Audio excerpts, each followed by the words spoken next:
chant the Shivamula mantra 11 times.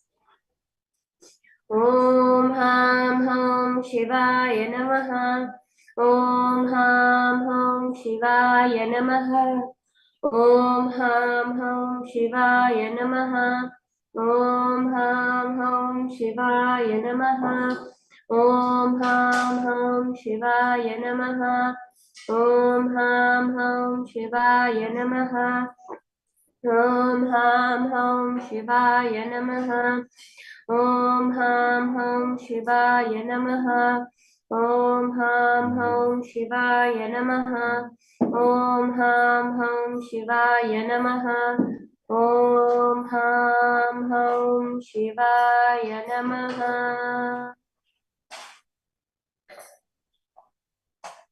From that, let us get into the Tattva Chamanam, the cleansing of the fundamental units in our body ritualistically.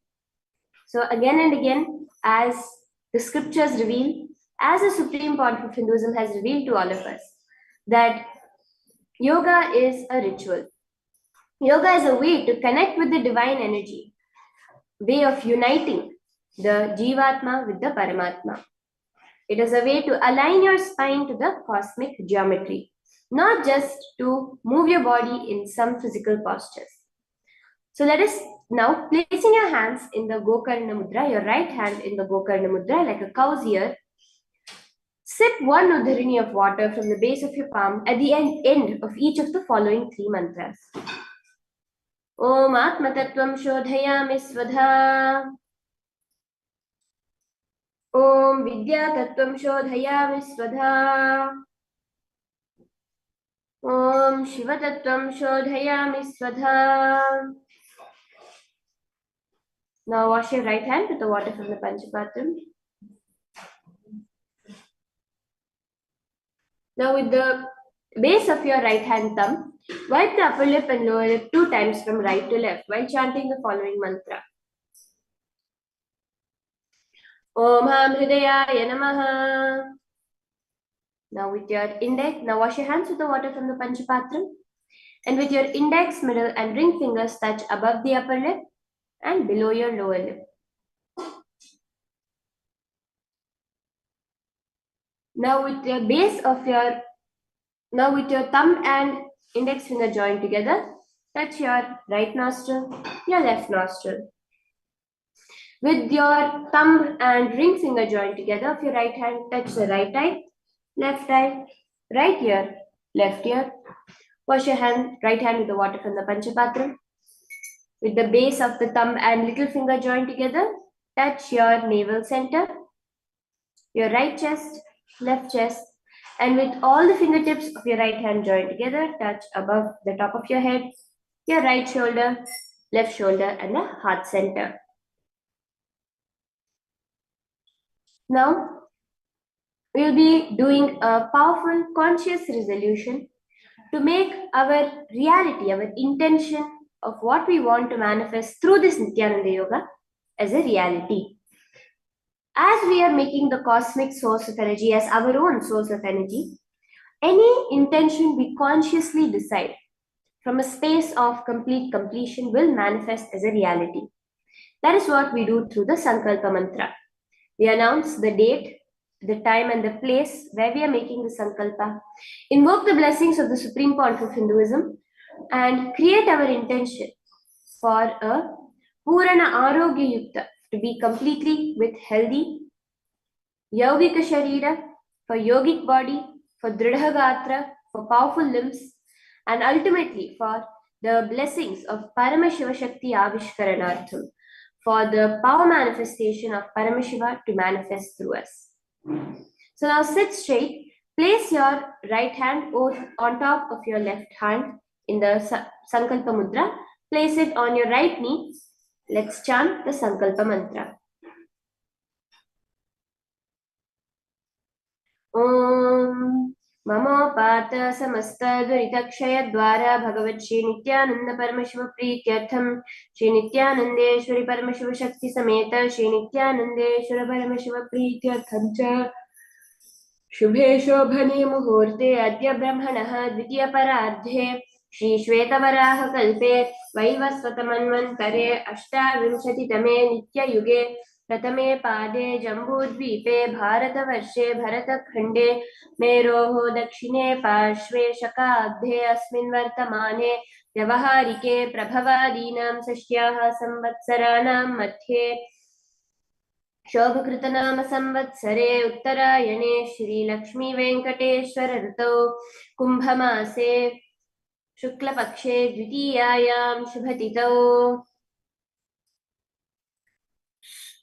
स्थिरवासरयुक्तायां शुभनक्षत्र शुभयोग Shubhkaran एवं गुणविशेषणविशिष्टायाम् अस्यां शुभतिथौ श्री कैलासोन्नत द्वादशान्त श्यामला पीठारूढ़ श्री मीनाक्षी सुंदरेश्वराभिन्न स्वरूप परशिवपुत्र रत्नकुमार गुरुमन्य तुल्यावतार श्री पार्वती स्तन्यपान लब्ध दिव्य ज्ञान विश्रुत सकल निगमागम सारभूत द्राविड वेद प्रवक्तृ श्रीमत् परमशिव करुणा समधिगत मुक्तामय चतुरश्रयान गीयमान छत्र चामर श्री चिन्ह काहलादि समस्त बिरदावल्यलंकृत ज्ञान विज्ञान चक्रवर्ती सर्वजन संग सद्यो निर्वाण दीक्षा व्यापवर्ग वर्ष विश्राण जीमूत परमत कलभ केसरी शैव सिद्धांत स्थापनाचार्य श्री राजाधिराज पांड्य महाराज गुरु क्षपन शाक्यादि महांधकार निवारण ज्ञान भानु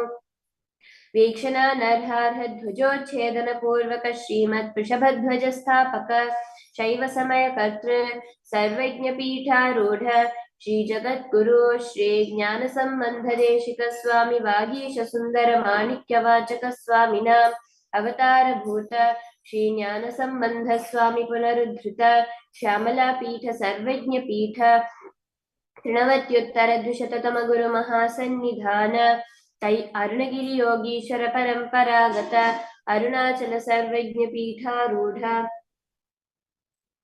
श्री कैलास परंपरागत कांची कैलास सर्वज्ञ पीठ त्रयस्त्रिंशदुत्तर द्विशततम गुरु महासन्निधान नित्योत्सव नित्य मंगल नित्य कल्याण नित्य रचित कैलास परंपरागत आदि कैलास नित्यानंद पीठ महासंस्थान महासिंहासन पीठ कर्तृ साक्षात् श्री परमशिव समुद्भूत कैलास परंपरागत वैवस्वतमनुइक्ष्वाकु हरिश्चंद्र भगीरथ श्रीरामचंद्र शूरसेन इत्यादि अनवच्छिन्न सार्वभौम चक्रवर्ती परंपरागत चतुष्षष्टि योगिनी मंडित चतुष्षष्टि संप्रदाय प्रवर्तक मनुधर्म शासन सूर्यवंश प्राप्त सर्वज्ञ पीठ सुरांगी साम्राज्य मूर्धाभिषिक्त चूड़ामणि साक्षात् श्री परमशिव समुद्भूत श्री कपिल महागुरु पुनरुद्धृत महानिर्वाणी पीठ अष्टोत्तर सहस्र श्री महामंडलेश्वर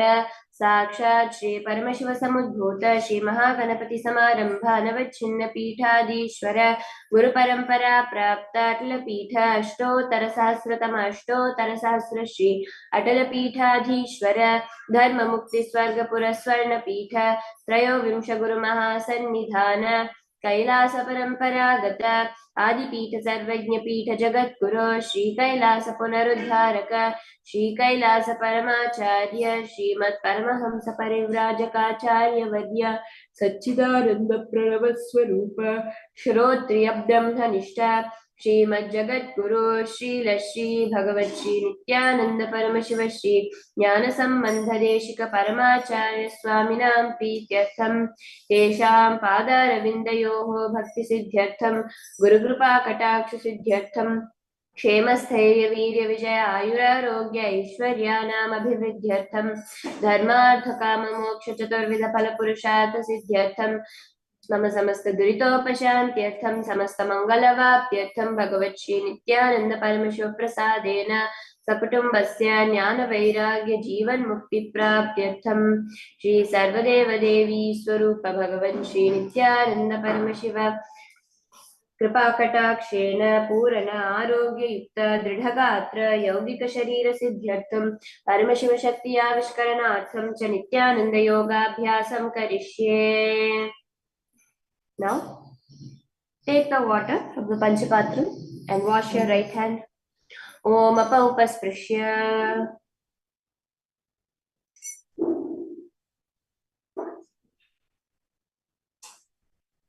From here, we'll be entering into the first asana of the sequence, which is the Sukhasana. See, throughout the yoga sequence, we'll be having different asanas. Each of these asanas have different benefits and various other contexts for us to do this asana.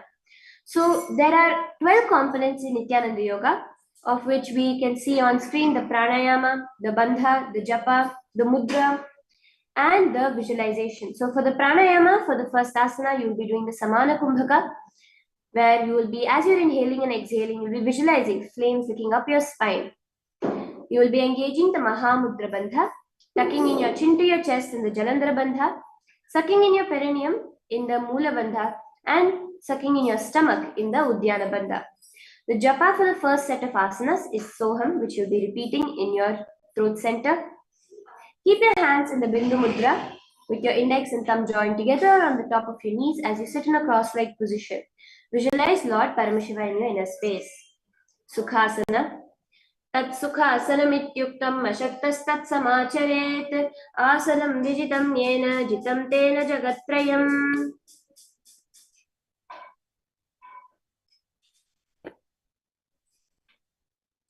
Now from here, let's head into the next asana, Parvatasana. Now bring your legs into Padmasana and raise your hands above your head in the Atman, in the Anjali Mudra. Keep your palms together, elbows straight, engaging all the three bandhas as you visualize yourself as a Mount Kailash. अथवा क्षेमः देव पर्वतासन मंगलम यत्कृत्वा स्थिररूपी स्यात् षट्चक्रादिविलोपनम्. Now, bring your feet outstretched in front of you, soles touching each other. Place your hands behind the back, clasped together in the Parashamudra. Lean forward, bringing your forehead to the ground behind the heels. Engage all the three bandhas. Gaze towards your nose as you visualize the supreme point of Hinduism in Hali Pavasana. पूर्व विद्याहो मे जानो भयपकतलि संपुटिठानो पिष्टिपचेदो कर्ल्यावो दक्षिणकरसो वाम गहावो. Next is the Nagi Pavasana. Now raise up your hands above your head as you place it on the ground in front of you, cupping your palms into a hollow. Gaze towards your nose as you engage all the three bandhas, visualizing yourself as a snake. Nagi Pavasana. पूरब विधि परियागाने नीचा हो week हो नी फनासे हो लगाई हाथ आगाने धरती लगावे पसारी दो हाथ की अंजुली करे. Next is Kokilasana. Now clasping your toes with your hands, with your index and middle fingers in the Bindu Mudra, in the Prana Mudra, stretch your legs straight out and upwards, crossing it into Padmasana. Lean forward and down onto your elbows, engaging all the three bandhas, visualizing yourself as a bird. Kokilasana. Athanyadasanam vakshena siddho bhavena raha kasmadvaya sancharam kokilakhyasanena cha. From Kokilasana, moving into Nithyananda. Now, in a seated position, bring your one ankle on the top of the opposite knee. Hold your opposite elbows, engaging all the three bandhas. Rotate your arms in a circular motion, gazing towards your nose. Nithyananda. Goda Baba Padiki Akmahiri Soya, the Chernako Varelo, Tapri Gulp Samoya, Vama Paduko Mahilo Bahura Gulpujana, Tapri Gora, the Chikianka Chahabahar Livana.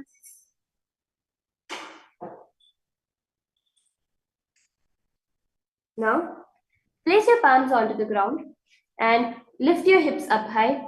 Lower your head and chest, scooping down your body forward again and again, engaging the Udyana Bandha, sucking in your stomach as you visualize yourself as an elephant. Gajasana. Yubjam padagre bhuma kritva lambi bhuyat mastakagre hastatalo nidhaya. From here in Rikshasana, relax the movement as you start a new movement, pressing your alternative heels down towards the ground, raising the other foot onto the toes. Here, continue to engage the Udyana Bandha. Visualize yourself as a bat. Rikshasana. Ekaikam padama kuncha gajasanam kuryat Rikshasana bhavati. Raise yourself onto your toes, standing tall. Keep your head, neck, and spine in a straight line. Bring your middle index and ring fingers to your heart center in the Hridaya Mudra. Continue to do the Uddiyana Bandha, sucking in your stomach, Vaishyasana. केशेन पादयुगलं बद्ध्वा तिष्ठेत धोमुखः अथवा ईशावक्षे यत्कृत्वा सत्यवान् भवेत्. The next is the Urdhva Janukarana. Another of these 12 components is the Karanas that we have. Now, as Swamiji has said, the 108 Karanas are a condensed form, a condensed version of the 1008 asanas. So the Urdhva Janukarana, to perform the Urdhva Janukarana, stand in the Armandi position, your heels touching, toes facing outward at a 45-degree angle, and your knees bent. Do keep in mind the Armandi position as we will be performing it throughout the sequence furthermore. Keep both your hands at the chest, elbows parallel to the ground. Twist one knee towards your center. Raise it up back across the body to the original position, simultaneously following the movement with your respective hand. Repeat this on the other side.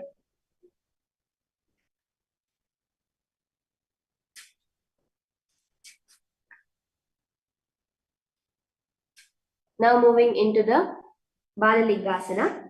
Now standing straight, interlace your fingers from outside in the Sarvavashankari Mudra. Hold on to your knee, pulling it up towards your chest. Engage all the three bandhas, visualizing yourself caressing a baby. Balalingasana. Ekam janurasya lingya sthathavyam balalinganam bhavati. Now switch the leg back, clasping with your hands. Pull the leg back towards your body.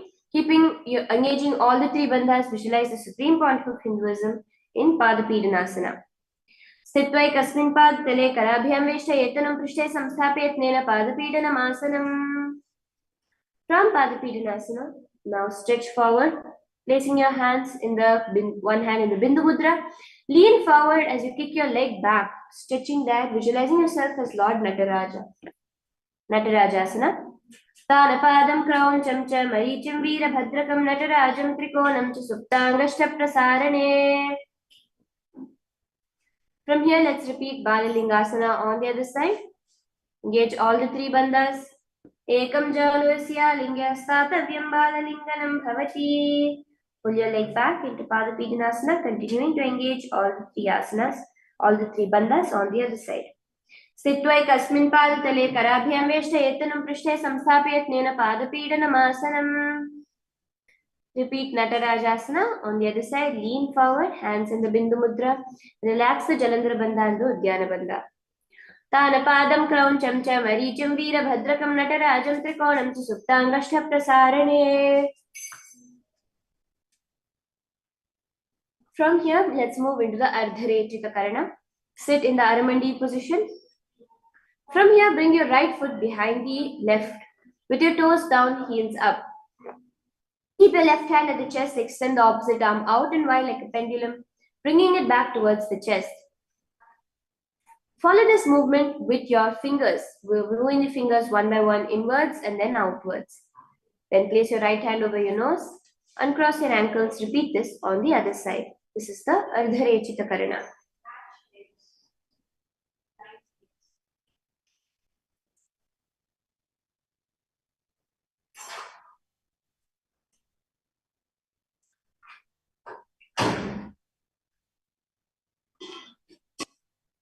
Okay, from here now let's move into the skeleton dance. This skeleton dance is a very powerful technique revealed directly by Swamiji from the source scriptures of Hinduism to cleanse the muscle memory. Wherever you're holding some patterns within the physical body, within the muscle memory, can be completely cleared out, completely cleansed by performing the skeleton dance. So now, how will you be doing this? Now stand straight, visualize yourself as a skeleton and shake your body intensely, vigorously. Every bone in that body, let it shake. But remember, you are only a skeleton. Shake intensely now.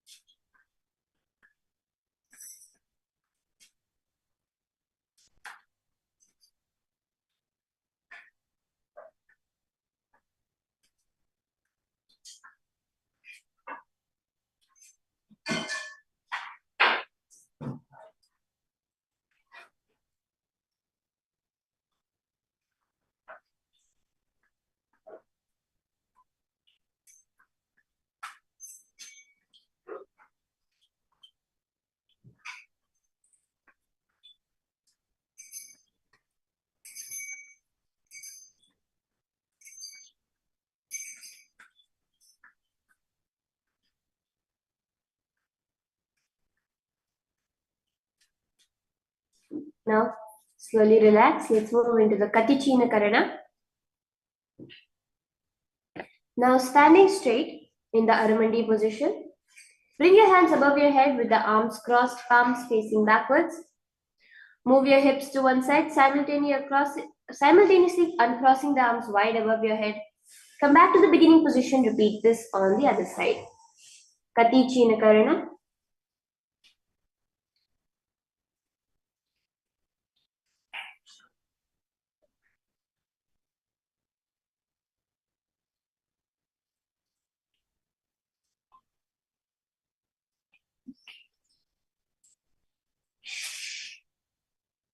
Now stand straight into bringing yourself into Tadasana.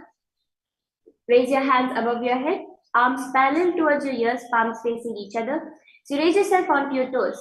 Visualizing yourself as a palm tree, engage all the three bandhas. Tadasana.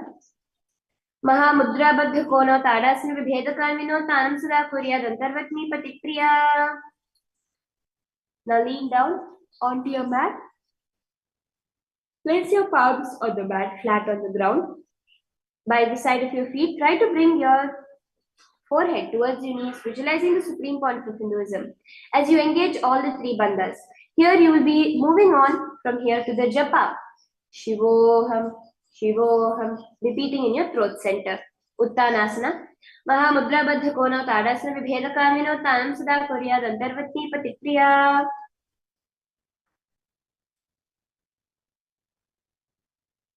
From here, heading into Tarakshvasana, bring yourself to a tall plank position and begin to move tucking your chin to the chest in Jalandhara Bandha and move your neck from the right to the left, visualizing the supreme point of Hinduism in Tarakshvasana. Gajasana sthitva mastakam varam varam dakshina kukshim savya kukshim naye Tarakshvasanam bhavati. Lean your body flat onto the ground into Bhujangasana. Now, keeping your hands next to your chest, raise your head up using the strength of your lower back. Open your mouth wide, inhaling through the hollow of your throat in the Bhujangani Mudra. Visualize yourself as a cobra. Bhujangasana. Angushtanabhiparyantam adho bhuma vininyaset karabhyam chadharam dritva urdhashishak phanivahi. Lean back onto your knees now. Raise yourself up onto your palms and feet in the next asana, which is Shashasana. From here, now bringing one knee towards your chest and repeating this between both the knees in Shashasana. Gajasana samsojana dvayama kuncha varam varam kartavyam Shashasanam bhavati. From here, bring one foot between your hands and alternate jumping between the foot between your hands, visualizing yourself as a chariot in Rathasana. Here, do the Sahaja Kumbhaka. Gajasana samslo ekaikam padam purvamargena bhramayitva kartavyam Rathasanam bhavati. Next is Virabhadrasana, placing one hand, one foot down at a 90-degree angle, the other foot backwards. Keep your knees straight with the backward foot, toes pointed at a 45-degree angle. Raise your arms parallel beside your ears, pulling the stomach in and up in the Uddiyana Bandha. Gaze towards your third eye, visualizing yourself as Lord Virabhadra. Virabhadrasana. Vasishtamata kaundinya modhukukutam eva chashta vakramathotanam mayuram setu bandhanam. Now repeating Virabhadrasana on the opposite side. Vasishtamata kaundinya modhukukutam eva chashta vakramathotanam mayuram setu bandhanam.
Now from here, let us move into the next asana, which is Vrikshasana.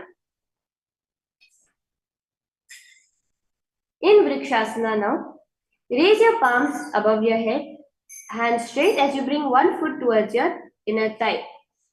Raise your arms straight above your head and visualize yourself as a tree in Vrikshasana. Engage the Uddiyana Bandha sucking in your stomach. Vamo rumula deshe chiyamim padam nidhayitu tishthet vrikshavat bhuma vrikshasanamidam viduhu.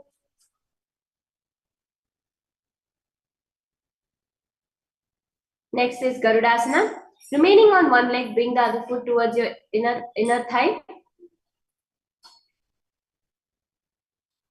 Bring your foot towards your thigh. Place your palms in the Namaskara Mudra in front of your heart center. Visualize yourself as Lord Garuda. Garudasana. Garudasana vakshe nithyanam sprambhavi sarvadoshadvinirmukta bhavati mahabali. Repeat Vrikshasana on the other side now. Vamo rumula deshe chayamim padam nidhayitu tishthet vrikshavat bhuma vrikshasanamidam viduhu. And relax the Uddiyana Bandha as you move into Garudasana on the other side. Garudasana vakshe nithyanam sprambhavi sarvadoshadvinirmukta bhavati mahabali. The next asana is Trikonasana. Now stepping your feet wide apart from each other, front toes pointing forwards, back toes facing sideways. Keep your arms straight parallel to the ground and bring it in the front arm downwards towards the ground beside your foot, while the other arm extends towards the sky. Visualize yourself as a triangle. Trikonasana. Tanapadam krauncham cha maricham veera bhadrakam natarajam trikonam cha suptangashta prasarane. Now repeat Trikonasana on the opposite side. Mahamudra Baddha Kon Uttanapadam Krauncham cha Maricham Veera Bhadrakam Natarajam Trikonam cha Suptangashta Prasarane. From here, let us enter into the Nikuttaka Karana. Now, bringing yourself to the Aramandi position, place both your hands parallel to each other in front of your chest. Raise your body raise one foot onto the toes with the heel pointing upwards. And place it down while simultaneously bringing the other foot onto the toes. As you are doing this movement of your legs, follow the movement with your hands, switching their positions too. Nikuttaka Karana.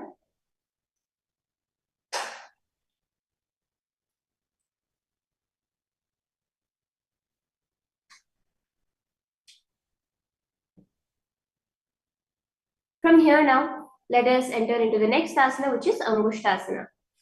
In Angushtasana, we will be entering to a new japa, Sadashivoham, and a pranayama called the Bhramari Kumbhaka, where you will be subtly buzzing like a bee deep within your chest.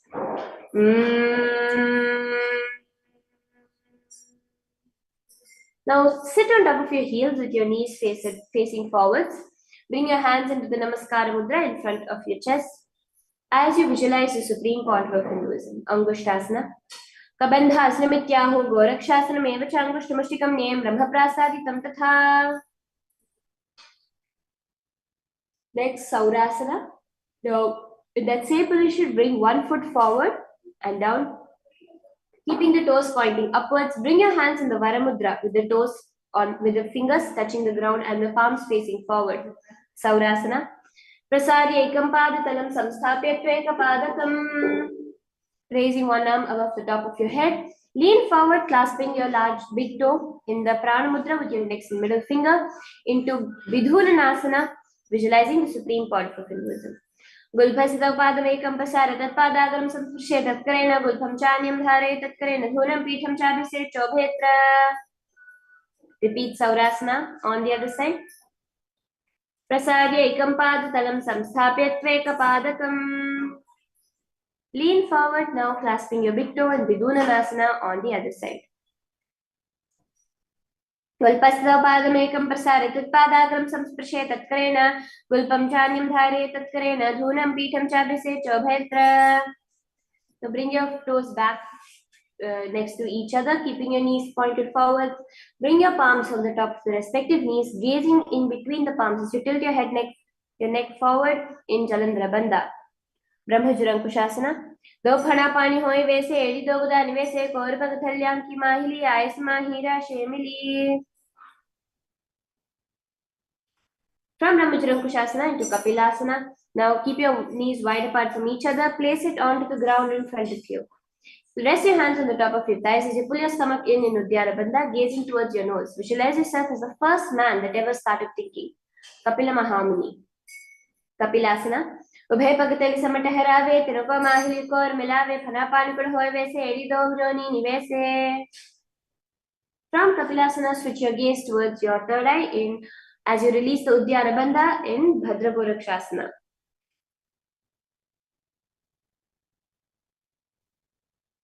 दो पग धरी संपुट करे कोरवारली भू परिधरे कोरवारली राखे से तापरि मूल द्वारिति की बैसे. Raise your knees off the ground, feet together into Suryasana as you bring your hands into the Padma Mudra with the index, with your little fingers and thumbs joined together. Raise your hand above your head into Suryasana, visualizing Lord Surya, the sun god, in your inner space. Suryasana. एड़ी दोगुदा तरियाने पना पानी भेट के पुनिठाने गोड़ा जंग हजर करे रहे आड़े बामसी विद है. Relax now. Placing your toes flat onto the ground, sit upon them, keeping your knees wide apart from each other, your hands on your knees in the Manduki Mudra. Now press your tongue up towards the top of the mouth. Visualize yourself catching the nectar of your mortality dripping from the Sahasrara Chakra. Visualizing yourself as a frog in Mandukasana. Padatalo Prishtadesha Angushte Samsprishe Jani Pamparaskritya Sadhen Mandukasanam. Into Uttana Mandukasana. Bring your hands clasping the opposite shoulder blades. Visualize yourself as a frog with your hands behind your head. As you gaze towards your third eye, engage the Uddiyana Bandha sucking in your stomach. Uttana Mandukasana. Mandukasana Madhyastam Kurparabhyam Dhritam Shiraha Etadhekavul Uttanam Etaduttanam Mandukam. From Uttana Mandukasana, now lean forward, cross your ankles behind you in Simhasana. Keeping your knees wide apart, place your palms on your knees, wide apart, fingers spread out. Stick your tongue out and exhale forcefully, gazing towards your nose, visualizing yourself as a lion in Simhasana. Dakshinam Savigulpena, Dakshinena to Chetanamavsha, Jano Samstapya, Swangurishcha Prasaryacha. Next is Bhadrasana. Now, uncross those ankles, sitting on top of your perineum with your heels underneath your perineum. Keep your knees wide. Cross your hands behind your back, holding your big toes in the Prana Mudra. Apply the Jalandhara Bandha, gazing towards your nose. Visualize the supreme point of Hinduism, Bhadrasana. Gulpauch Visharasya Vidkamena Samahita Padam Vishtakarabhyam Cha Dhritva Cha Prishtadeshatah.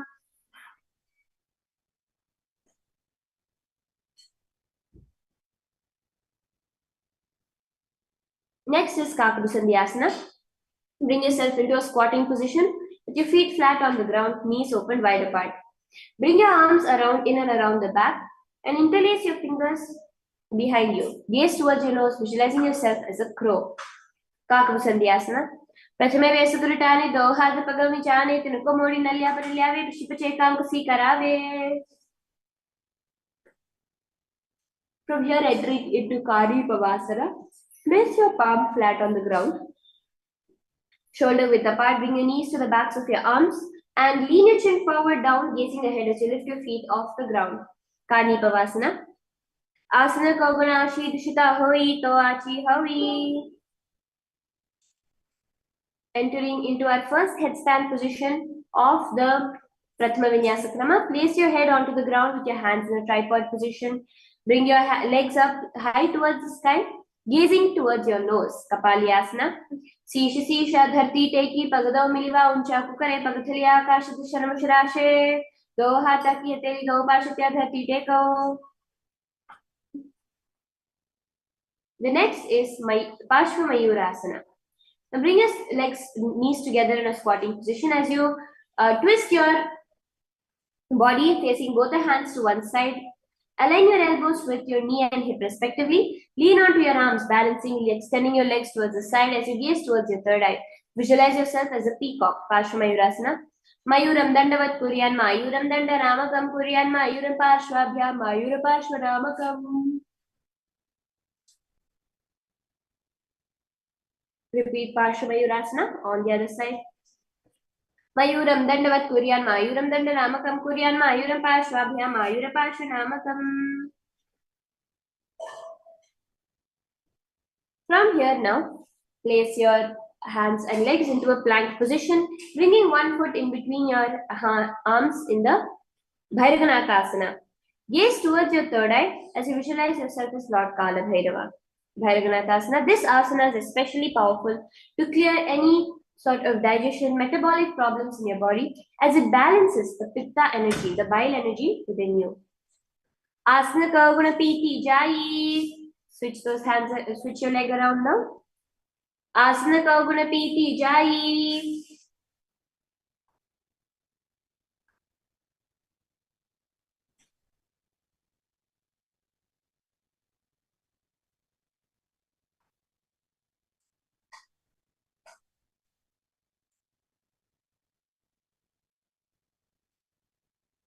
Now rest your forearms onto the ground and raise your hips up high into the sky. Gaze towards your third eye in Unmukha Pithasana. Bhunyasta Ujanani Hastau Chatushpadama Mukha Mutha Pitangri Kadisthalama Bhiruka. The next asana is Vashishtasana. From a plank position, rotate your body onto one of your hands, raising the opposite hand up. Now raise your hips, gazing towards the sky, visualizing yourself as Rishi Vashishta, the guru of Bhagwan Rama. Vashishtasana. Udha Kukkutta Vasishta Marichahala Matsyakam Parivrittam Chodharasya Vividam Dhanurasanam. And repeat Vashishtasana on the other side. Place your hand tall. Udha Kukkutta Vasishta Marichahala Matsyakam Parivrittam Chodharasya Vividam Dhanurasanam. Bring yourself into a seated position with your legs stretched forward in front of you. As you bring your hands underneath your hips, sitting on your upturned palms, visualize yourself as Lord Hanuman engaged to Jalandhara Bandha, tucking in your chin to your chest, gazing towards your nose. Anjani Asana. Do kariki behteli korvali mele bheli soagane bhuparidashe mahane anguli milirashe.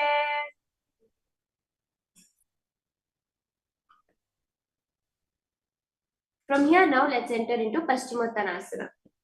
Sit with your legs stretched out. Bend from the waist down, holding your big toes with your index and middle fingers. Bring your chest to your thighs, head towards your knees, engaging all the three bandhas in the Mahamudra Bandha. Visualize the supreme point of Hinduism, Paschimottanasana.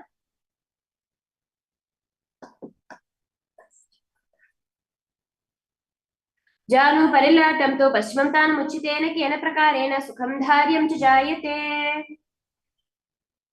Next is Ugrasana.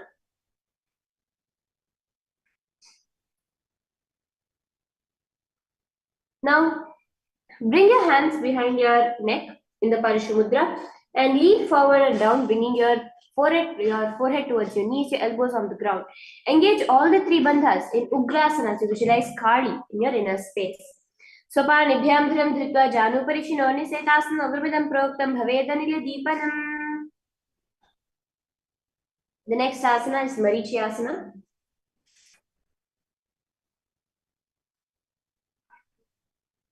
In Marichyasana, bring one knee towards your perineum with the knees raised. Reach your arm in and around, raise knee and clasp your hands behind your back. Bring your chest towards your thigh, head towards your knee as you visualize yourself as Sage Marichyasana. Here, entering into the japa, Mahasadashivoham and the Rechaka Kumbhaka, where your exhalations are more longer than your inhalations. Marichyasana, Uttanapadam Krauncham cha Maricham Veerabhadrakam Natarajam Trikonam cha Suttanashta Prasarane.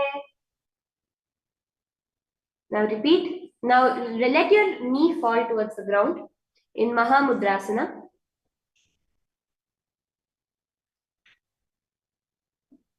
And lean forward, clasping your toes and bring your elbows towards the ground, your forehead towards your knees. Mahamudrasana, engage all the three bandhas, gazing towards your nose, visualize the supreme point of Hinduism.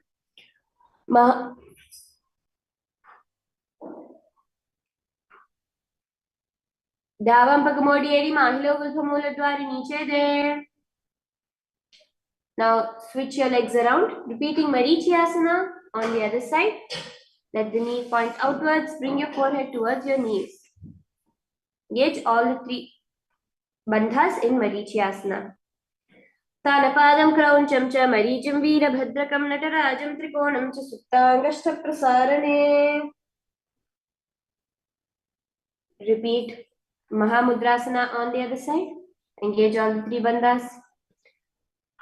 Davam Pagamodi Edi Mahila Gulpamula Dwari Niche De. Now bring your feet together in front of your body, your knees pointed outwards in Bhadrasana 2. Keep your hold your feet firmly, maintain a straight spine gazing towards your third eye in Bhadrasana 2. Gulbha Tarshanasyada Sivanyat Parshva Yokshipet Pada Parshvit Padibhyam Bhidam Bhadvasu Nischalam.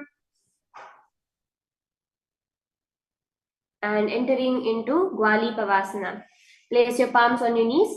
Keep your toes together and your heels wide apart from each other. Engage your Chalandra Bandha and gaze towards your nose. Gwali Pavasana. पूर्व चरपट चौक कहियो सोई वाही विधियो की जी सोई यामे डिभिन्न जराशे अंगुलाठंतरो राशे.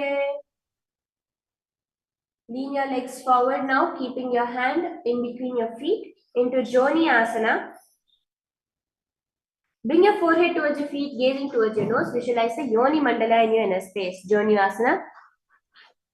दो पग छली संपुट करे कोरवारली एढ़ में ढके ढिंग गरे अर्धा तो अंतरराशे लाटपथल्यामु परिदाशे.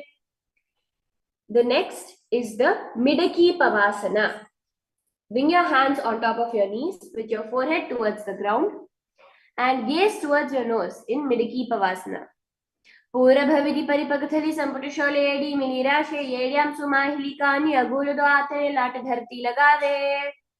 Next is Siddha Samadhi Asana. Bring your hands from underneath your feet and your palms facing upwards as you bring your forehead towards the mat. In Siddha Samadhi Asana, gaze towards your nose, visualizing yourself as Lord Surya. दो पग थली संपुट करे सोले मेढ आगा मेधरे अंगुलाठ अंतरराशे AD को ऐसे विधिधा के. The next asana is Chinaki Pavasana. Now raise yourself up again, keeping your heels together, toes apart. Hold the feet, open them up, bringing the soles towards the sky, keeping the back of your hands on the ground. Place your elbows on the thighs and gaze at the nose, visualizing the supreme point of Hinduism. Chinaki Pavasana. Daupaga ki edi dharti magiva medh lagave pagathali mahili kor angutha ki salisto jode barli kor pranashulya rashe. The next is the Charapati Chokasana. Now bring yourself straight up, placing your hands on top of your knees, gently pushing down. As you engage the Uddiyana Bandha, sucking in your stomach, gaze towards your third eye in Charapata Chokasana. दो पग चली संपुट धरे आगा ने कर जोर सारे गोड़ा भूसो लगता राशे हाथ दो गोड़ा परिदाशे. The next asana is Bhairavasana. Now bring the soles of the feet together, knees wide, lift your heels up, bringing the soles down towards the ground. Keep your knees on the ground, pull the stomach in and up, placing your hands on your knees in Bindu Mudra. Engage Uddiyana Bandha, sucking in your stomach as you visualize yourself as Lord Kala Bhairava. Gaze towards your third eye. Bhairavasana. Gulpau Sampiricha Nyonam Vitkameno Tamshane Chano Ashwakatau Hastau Dandavad Bhairavasanam. The next asana is Samanasana. Now sit with one heel at your perineum. Hold the other foot, pulling the sole of the foot towards your chest. Gaze towards your third eye, holding the breath in the Mooladhara Chakra. Samanasana.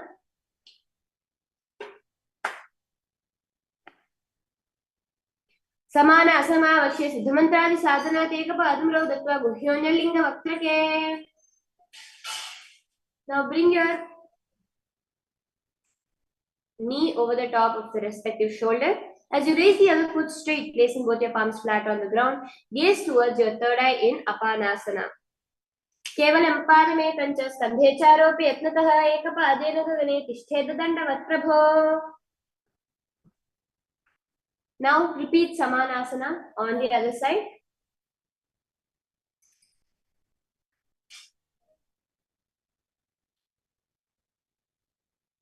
समान आसनमावक्षे सिद्धमन्त्रादि साधनात् एकपादं दत्वा गुह्योनिलिङ्ग वक्त्रके. Repeat Apanasana on the other side. केवलं पादमेकं च स्कन्धे चारोऽपि यत्नतः एकपादेन गगने तिष्ठेत दण्डवत् प्रभो. The next asana is Gomukhasana. Now from this sequence we are going to be starting a new pranayama, the Sheetkari pranayama, where your inhalations will be through the teeth, making a hissing sound, and exhale through your nose. The new japa of Om Nithyananda. Gaze towards your nose, visualizing the face of a cow, stacking both your knees over top each other, your feet by your hips. Place both your hands on top of the stacked knees in Paramashivoham. Gomukhasana. Savya Dakshina Gulpanto Prishapashve Niyoje Dakshina Ipitha Savyam Gomukham Gomukham Yatha. From Gomukhasana, move into Anusuyasana 1. In the same position, bring your hands to your feet, clasping your big toes in the Prana Mudra. Engage the Udyana Bandha, sucking in your stomach. Visualize yourself as Rishika Anasuya. This asana is very powerful, giving you golden skin. Anusuyasana. दक्षिण गोड़ नीचो ठाने वागुंता के ऊपर आने गोड़ा संधि मिलावे भारी आधा पुरपदिदय संधि पसारी. Now lean forward into Anusuyasana 2. Keep your hands clasped behind your back in the Parashimudra. Visualize yourself as Rishika Anusuya as you gaze towards your nose. Anusuyasana 2. Jimana goda ki sandhi uparida goda ki sandhi mila irashe goda sole pagathalyalo adva isudharashe. From here now, raise up on bring both. Raise yourself up. The next is Garudasana 2. Now sit on the ground, one heel pressed against the perineum. Keep the opposite foot on the ground in front of the other. Keep your spine tall, chest out, hands on the respective knees. Gaze towards your nose, visualizing yourself as Lord Garuda, an eagle that is the vehicle of Bhagavan Mahavishnu. Garudasana 2. Dava pagmodi edi mahila udva mula dwara niche de bese jimani pagthali dharti teki goda uncha ubharashe. The next asana is Naradasana. Now in Naradasana, in the same position, interlace your fingers behind your neck in the Parashimudra, twist outside of your raised knee, gazing towards your third eye. Visualize yourself as Devarishi Narada. Naradasana. Vishtijuvam Pagathali Keri Bhupirita Hilaga Vebheri Goda Slopano Hedoi Jatapashitila Vesoi. From Naradasana, entering into Matsya-Pitakasana. Now here, place one foot on top of the opposite thigh. Wrap the respective arm across the knee, holding onto the opposite shin. Extend the opposite arm straight out, holding onto the respective toe in the Prana Mudra. With the index and middle finger, gaze towards your nose. Visualize Matsyavatara, the fish avatar of Bhagavan Mahavishnu. Matsya-Pitakasana. Vamena Vamangushtantu Grihita Matsya-Pitakam Yoni Vamena Sampidya Medhradupari Dakshinam. Now from here, slide your legs into Gomukhasana on the other side.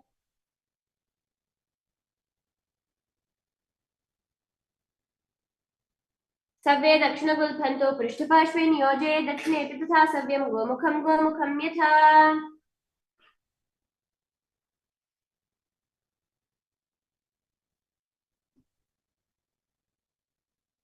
And doing Anusuyasana 1 on the other side.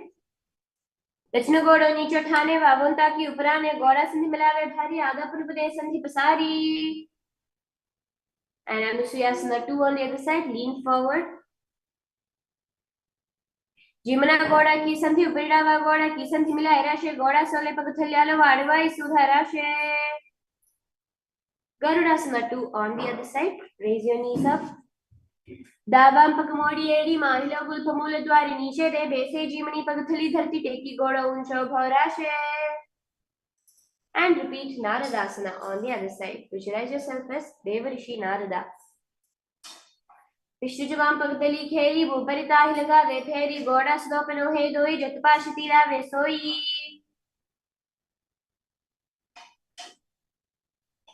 From here, repeat Matsya-Pitakasana. On the other side, visualize Matsyavatara as you gaze towards your nose. वामेन वामाङ्गुष्ठं तु गृहीतं मत्स्य पीठकं योनि वामेन सम्पीड्य मेढ्रादुपरि दक्षिणम्.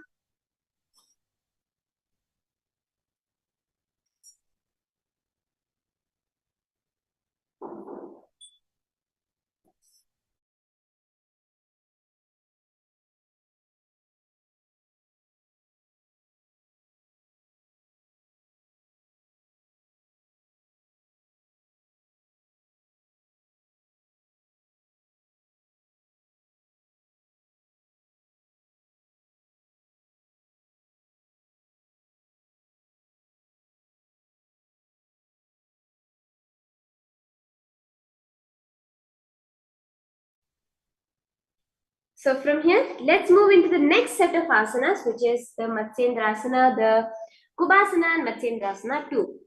So for Matsyendrasana, place one foot on top of the opposite thigh, the opposite foot on the ground in the far side of the opposite thigh. Twist and bring your elbow outside of your raised knee and keep your raised arm by the neck. Turn your head back, gaze towards your third eye.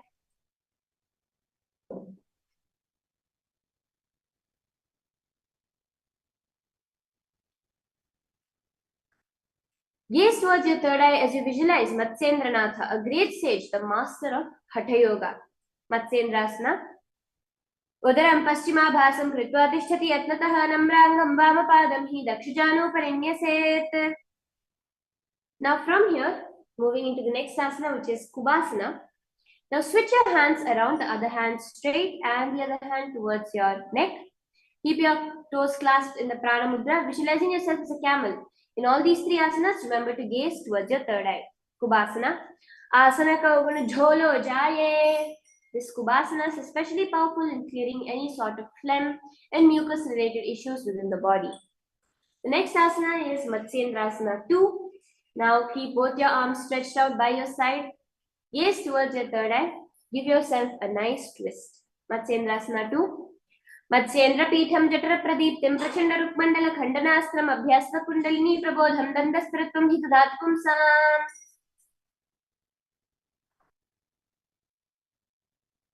From here, let's repeat Matsyendrasana on the other side.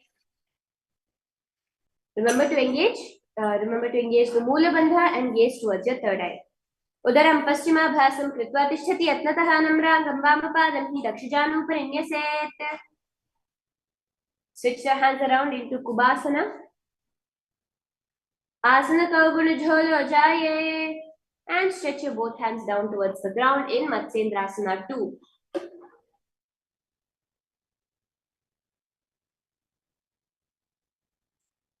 मत्स्येन्द्रपीठं जठरप्रदीप्तिं प्रचण्डरुक्मण्डलखण्डनास्त्रम् अभ्यासतः kundalini प्रबोधं दण्डस्त्रत्वं हि ददाति पुंसाम्. Now from here we'll be entering into the next asana. Here we will be moving on to the japa of Om Nithyananda Mahasadaशिवोऽहम्. You'll be also doing the Shitali Kumbhaka. You'll be continuing the Shitkari Kumbhaka except without the hissing sound. Now place your feet in the Padmasana position on the opposite thighs, palms on the respective knees. Engage all the three bandhas, gazing towards your nose as you visualize yourself as Lord Paramashiva. Padmasana. Asanam vividham proktam padmam vajrasanam tatha urdhva rupariche dhatte ubhe padatale yatha. Next is Padmasana 2. Now visualizing yourself as Goddess Parvati, place your clasp the opposite toes with your hands in the prana mudra as you gaze towards your nose. Padmasana 2. उत्तान उच्चारण कृत्वा उरु संस्थाव प्रयत्नतः उरु मध्ये ततोत्थानो पाणि कृत्वा तदादृशो. From here entering into the next asana, which is Kukkutasana. Place your feet upon the opposite thighs, palms on the ground between the two thighs. Lift your body up off the ground, visualizing yourself as a rooster in Kukkutasana. Padmasanam samsthapya nanurgorantare karau nivesh bhuma vatishthet vyomastak Kukkutasana.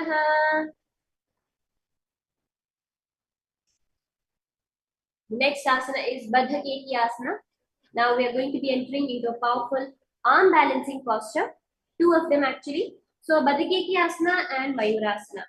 Now, one important thing that you should all know about Mayurasana is that asana, as revealed by Paramashiva, has the power to battle and overcome any poisons within the body.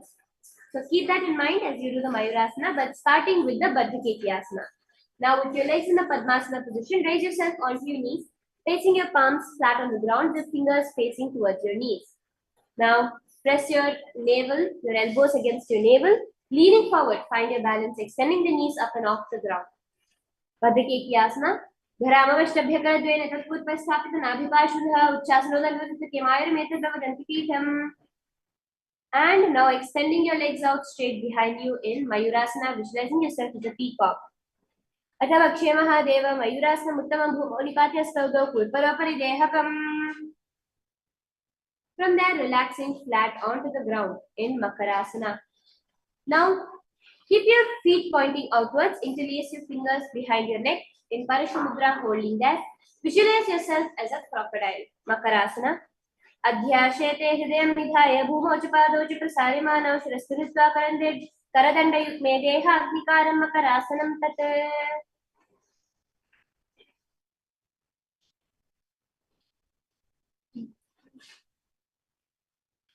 The next asana is Shalabhasana. Place your palms flat onto the ground beside your body. Extend your legs off the mat in Shalabhasana, visualizing yourself as a locust. अध्याशेते करिक्मक्षोभ्रुं वष्टभ्यकरयोस्तलाभ्यां पादौ च शून्ये च विदस्ति चोर्ध्वं वदन्ति पीठं शलभं मुनीन्द्रा. Now bring your hands to your feet, pulling the feet down on the ground outside of your hips. Visualize yourself as a camel in Ushtrasana. अध्याशेते पदिग्मव्यस्तं पृष्ठे निधाय विधृतं कराभ्याम् आकुञ्चयेत् सम्यक् उदरस्य गाढम् उष्ट्रं च पीठं योगिनो वदन्ति. Continuing to clasp your feet now into Dhanurasana. Stretch your legs back. Pulling your feet towards the sky, lift your chest off the ground. Raise your head up, gazing at the third eye. Visualize yourself as Lord Shiva's bow in Dhanurasana.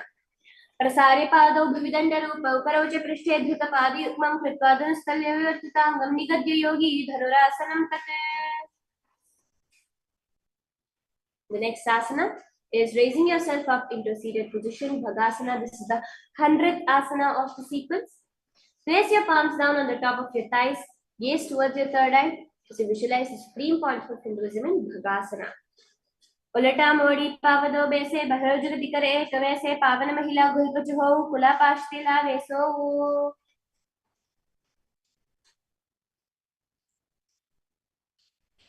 The next asana is Gohyasana. Now place your forearms onto the ground, fingers interlocked, elbows shoulder width apart. Place the top of your head on the ground, holding the back of your head with your hands. Walk your toes forward and keep until your hips align with the shoulders. Lift your feet up, keeping the knees bent together against the chest, touching the chin. Gaze towards your nose in Gohyasana. दो हाथा की कहनी जोई पुनः कलाई जाने दोई पिश्यंगुरिया की पुनः जानो ये सबले भू पर ठानो. And stretch your legs up into Shirasasana above your body, gazing towards your nose. Shirasasana. विपरीतं मण्डलं च दुदैव विदहं निनः दण्डासनं विदा प्रोक्तं विपरीतोपवेशने.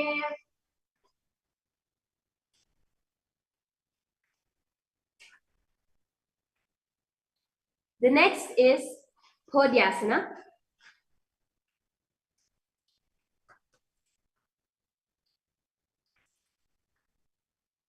Now bring yourself into a seated position and stretch your legs up, bringing your forehead to your knees, coming to a vertical position with your legs. Visualize Swamiji in your inner space. Do the Bhastrika Kumbhaka here, exhaling forcefully like a bellows. Do the japa of Om Nithyananda Paramashivoham. Phodyasana. दो हाथ पग बाहर आने गोड़ा तरे कांक सीठाने अंगुष्ठ पंडली लगता धरे चरण भे आकाश दिशी करे. Now in the same position, bring your hands over cross, touching the opposite shoulders. Gaze towards your third eye, visualizing yourself as a mace in Parighasana. उत्तानं शयनं कृत्वा पादौ मिलित्वा प्रसार्यन्तं भूमस्पृश्वास्ताभ्यां कन्द्रां बद्धकूपं उभगं कृत्वा तिष्ठेत् परिघासनं भवति. From there, resting your elbows onto the ground. Visualizing yourself as a boat in Naukasana, continuing to gaze towards your third eye. तानशयनं पूर्पराभ्यां भूमिवष्टभ्यस्तोनितमं निधाय शिरोरुजङ्गापादान् दण्डवद्धारयेत् नौकासनं भवति. Raise yourself up now, bringing your feet towards your chest. Use your hands to pull your feet towards your chest, knees pointed outwards in Rudrasana. Visualize yourself as Lord Rudra, the ferocious form of Bhagavan Paramashiva, as you gaze towards your nose. Rudrasana. Pagatali Samputakari Hatasya Pagochai Pagaka Angutha Gauleu Parlikane Talave Pachedo. Now from Rudrasana, lay flat on the mat with your knees pointed upwards. This is the Unmukha Pithasana 2. Now place your palms down, fingers touching the back of the heels. Lift your hips up high, pressing your feet into the ground. Chin tucking towards the chest automatically in Jalendra Bandha. Gaze towards your nose. Unmukha Pithasana 2. ऊर्ध्वे च जानुनी कृत्वा शयद्वोद्मुखं तथा उत्थाप्य स्तौतिष्ठेतो पीठमुन्मुखनामके. Last now of the Prathama Vinyasa Krama sequence. Lay flat on your mat. Visualize yourself dead. The supreme point of Hinduism is liberating you.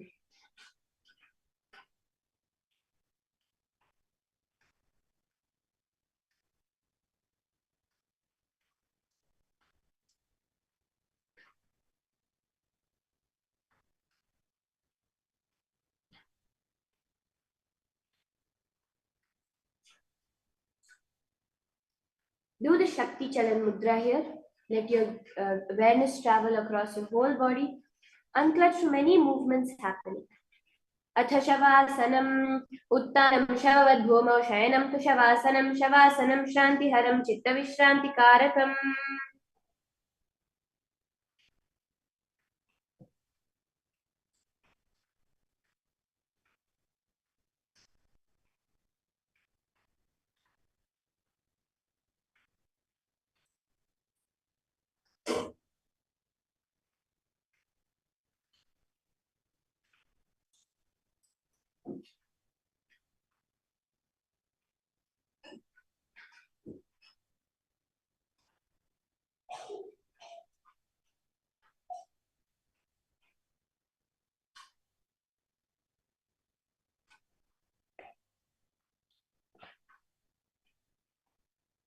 Now, slowly bring yourself up into a seated position.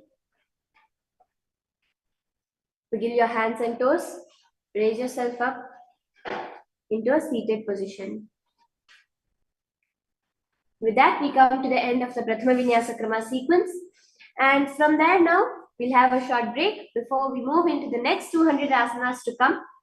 So freshen up, drink some water, and get ready for the next 200 asanas.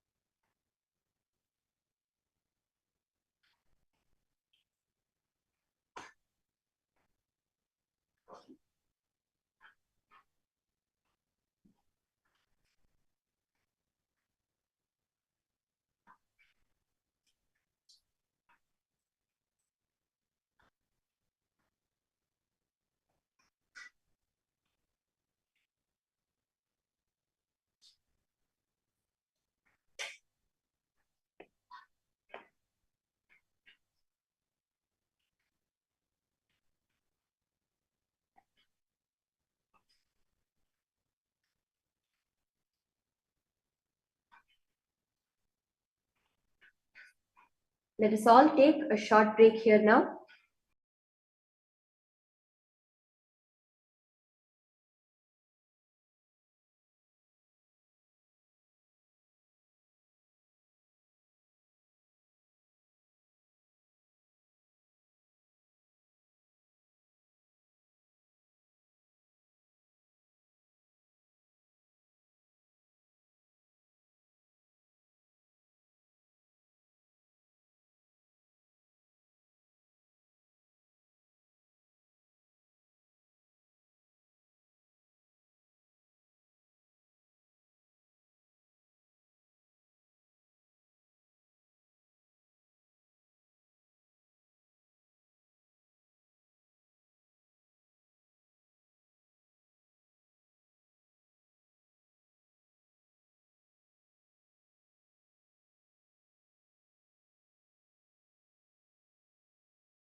Yes. So after that short break, let us continue with the next 200 asanas of the Dvitiya Vinyasa Krama sequence.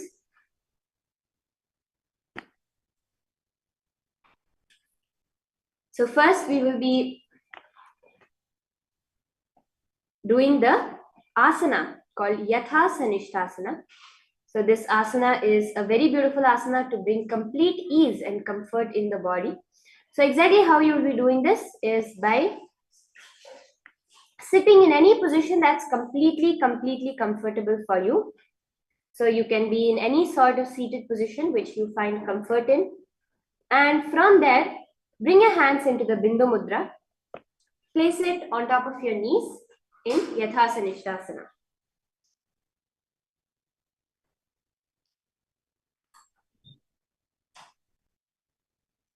Paryankam tatsamakhyatam yathasamstha yathasthitihi. The next asana is Samasana. Now, really coming to a cross-legged position in this asana. Continue to keep your hands in the Bindu Mudra on top of your knees. Samasana. Idanim garbhininam yogabhyaso yata laguhu. The next asana is Muktasana. Now, plus changing your seating position to press your left foot against the genital region, right foot over top the left, hands facing downwards on top of your knees, gaze towards your nose as you visualize yourself as a sage liberated by the supreme pontiff of Hinduism. Muktasana. Nipiji sivinim sukshmam dakshinetara gulphataha. The next asana is Siddhasana.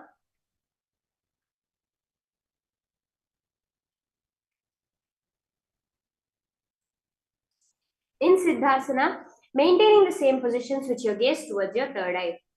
स्थानुम्यमितेन्द्रियो चलदृशा पश्यन् भ्रुवोरन्तरं चैतन्मोक्षकपाठभेदजनकं सिद्धासनं प्रोच्यते.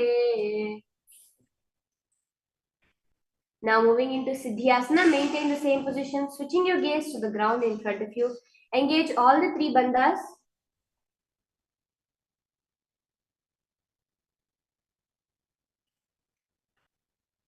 In Siddhasana, gaze towards the ground. Vamapadakide jano sivan midasako athano.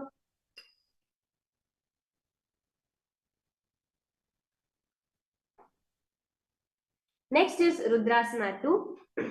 Now, keeping your legs in the same position, rotate your hands to the top of your knees in Bindu Mudra. Switch your gaze to the third eye, visualizing yourself as Rudra, the fierce dimension of Lord Paramashiva.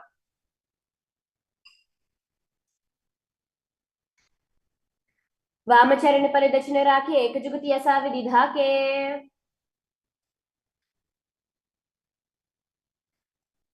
The next asana is Santadhunasana.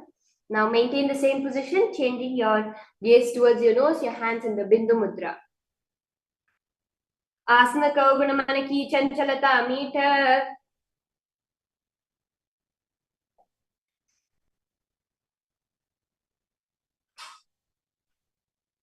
The next asana is Siddhasana 2. Here, bring your hands to the navel, cupping one palm over the other in the Samputa Mudra, resembling a lotus flower. Siddhasana 2. Rijukaya Samasina Siddhasana Mudiritam Prasaridhu Padauto Dorbhimangushthamadarat.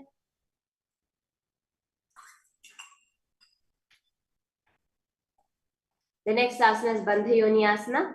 Now, remaining your feet in the same position, enter into the Shanmukhi Mudra, bringing one little fingers beneath the bottom lip, ring fingers above the upper lip, middle fingers closing the nostrils, index fingers over the eyes, thumbs closing the ears.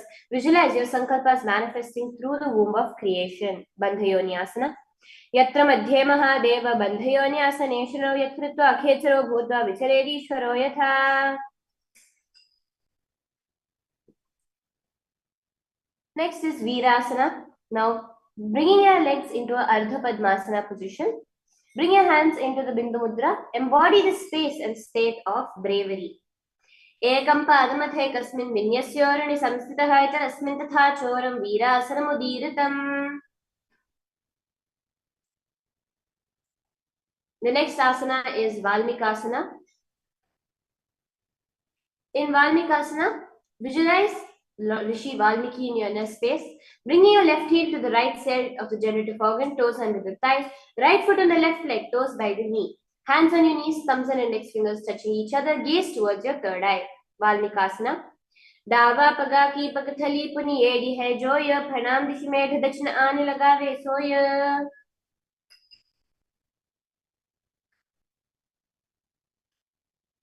The next asana is Joni Mudrasana. Now from here, coming into a seated position. In the same position, switch your gaze towards your nose, representing, visualizing the Yoni Mandala in your inner space. Bamapada ki pagthali jahi mahili kori joni taha dhari vaiseyo letapav jo mori.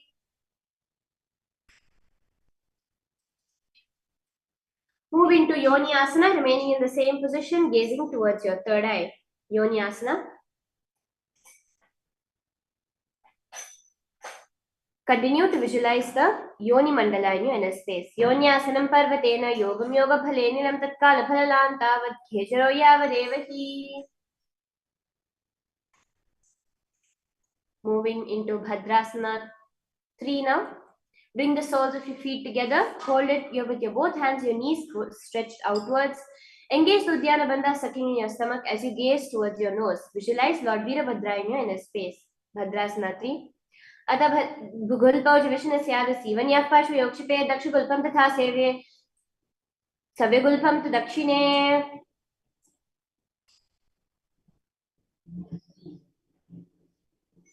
The next asana is Aghorasana. Now, continuing to keep your feet in the same position, bring one hand over top of the left knee, on the left hand on the left knee, and bring the right hand covering your mouth. Close the left nostril with the index finger, inhale through the right nostril, and close both your nostrils, hold your breath, exhaling through the left nostril. Repeat this on the other side. The Abhyantara Pranayama. Visualize yourself as an Aghori. Gaze towards your third eye. पूर्वकहो भिषुका जो वही विधि जो कीजे सोई ऋषभ अंगुरी सब अंगुरी मुख बाहरियाने मुख को फुनि संपुट करि ठाने. The next asana is Kaneri Pavasana. Now stretch your legs a little bit more further away from your body as you place your elbows on your heels, resting your chins on your palms. Gaze towards your nose, engage Uddiyana Bandha, sucking in your stomach, visualizing yourself as a female elephant drinking water. Kaneri Pavasana. वाली पव आसन कहियो है जैसे Yahoo जाने विधि तैसे.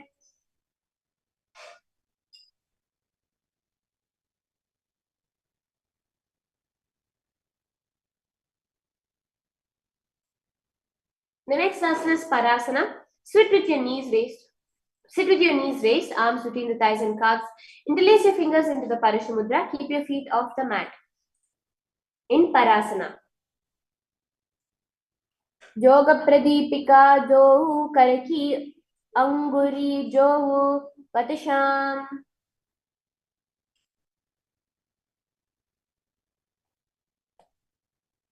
The next asana is Gopi Chandasana. Now interlace your fingers around your feet with the soles together. Toes at the groove in your throat, heels touching the chest. Chin on your hands, gaze towards your nose. Visualize yourself embodying the space and state of a king in Gopi Chandasana. Pura Bhaviti Pagaka Anguta Ki Thakaru Parashe.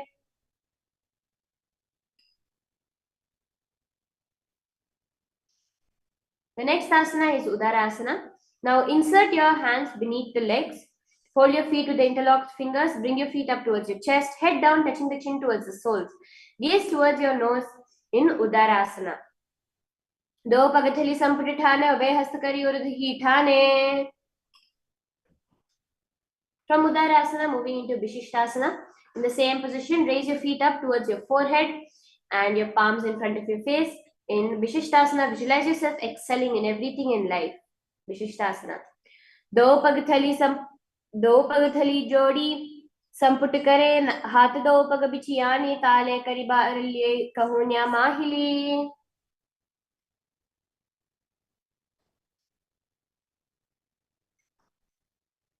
The next asana is Bhujasana. Now, lift both your legs over top of the respective shoulders. Bring your arms underneath your legs and up, interlacing the fingers around the back of your neck. Visualize yourself as a cobra, Bhujasana. शिरासनं तु विज्ञेयं कक्षासनमतः परं ग्रीवासनं च परमं भुजासनमिहोच्यते.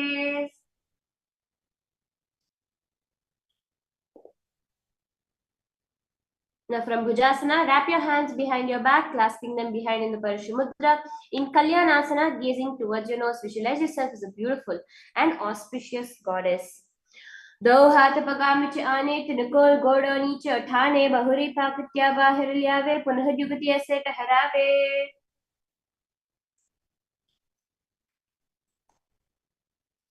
The next asana is Sankatasana.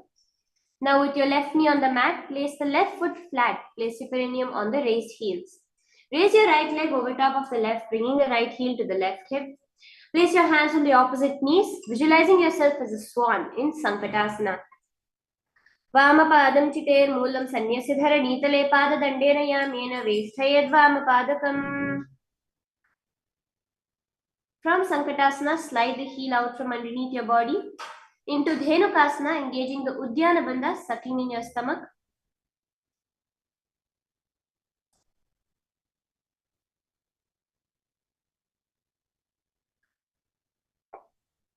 Visualizing a cow in your inner space in Dhenukasana. Anushaginagal Panchadam Rishihilinda Galyam Ni Daya de Aligvamaka Pagadulna Arikudu.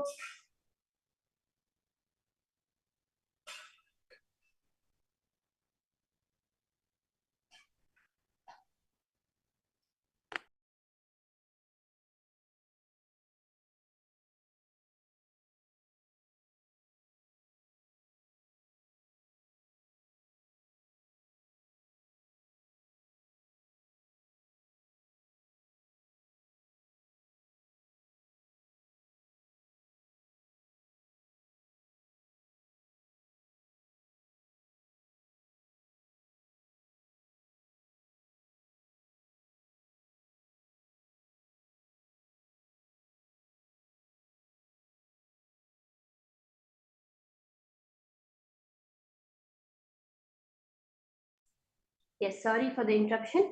Let's continue out from Dhenukasana into the next asana, which is Machandrasana. Place the right foot on the left thigh, left foot on your right knee.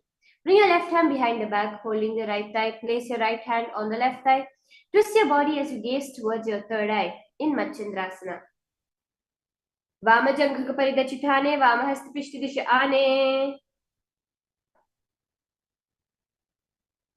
The next asana is Machandrasana 2. Untwist, holding the respective big toes with your index and middle finger. Lean your forehead down so it touches the ground, chest touching the knees. Do the Ujjayi Kumbhaka, which making a sound like an ocean when you're breathing. Machandrasana 2. प्रथम जीवन चरण जुजोई वामजंघ परिराखे सोई ताकि AD कड़ी सोलावे बहुरे जुगति गय होर करावे. The next asana is Guru Asana. Now raise yourself up and place both your hands on top of the interlace your fingers, place it on the top knee. Engage all the three bandhas in Guru Asana, visualizing your Guru, the supreme point of Hinduism, in your inner space. Urumule Itarapadasya Kanishthita Pradeshe Gulbham Samsthapya. Now from there, let us repeat Sankatasana on the other side.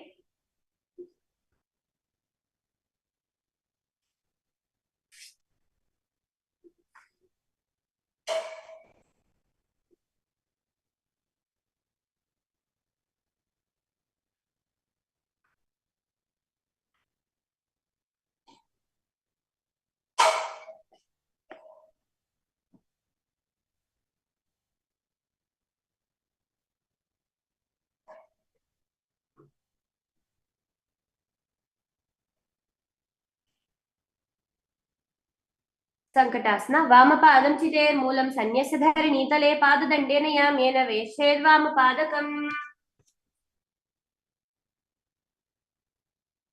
Now slide your leg out to Dhenukasana on the other side. Anusagi nagar panchadam rishilinda galyam ni dayadi agari vamaka pagalunida ayakudu. And repeat Machandra. Now repeating Machandrasana on the other side. वामजंघकपरिदचिठाने वामहस्तपिष्टदिश आने बहुरो दक्षिण पाद है जोई ताकि न रिजु पकड़े सोई. Matsyendrasana 2 on the other side. प्रथम जीवन चरण जोई वामजंघ परि राखे सोई ताके एडिकड़ सोल्यावे बहुरो जगति अहोर करावे. And repeating Guru Asana beautifully on the other side. Engage all the three bandhas. उरुमूलेत्रपादस्य कनिष्ठिका प्रदेशे गुल्फां संस्थाप्य.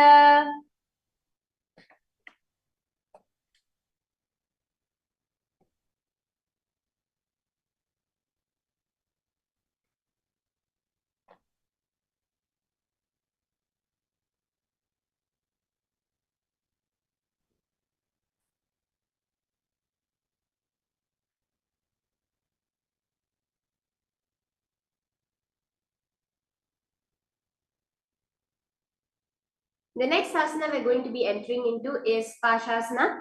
Now sit with your feet flat onto the ground, knees against your chest, hands holding the opposite knees, thighs together, spine straight. Keep your tongue pressed against the roof of the mouth in Khechari Mudra as you gaze towards your third eye. Pashasana. Padatale bhumo nidhaya januyursi nidhaya.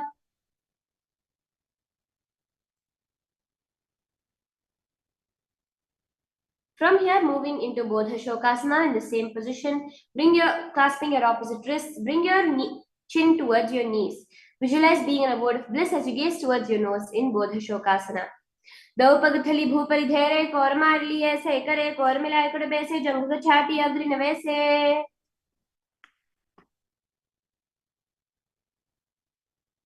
The next asana is Kurakatasana. Now place your feet flat on the mat, arms under the knees.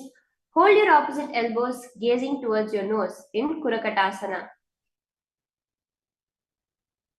कुरकट आसन दो हाथ पग बाहर लियावे गोड़ा नीचे लेटा हरावे आम्हा साम्हा ऐसे करे आप समाही को हरि पकड़े.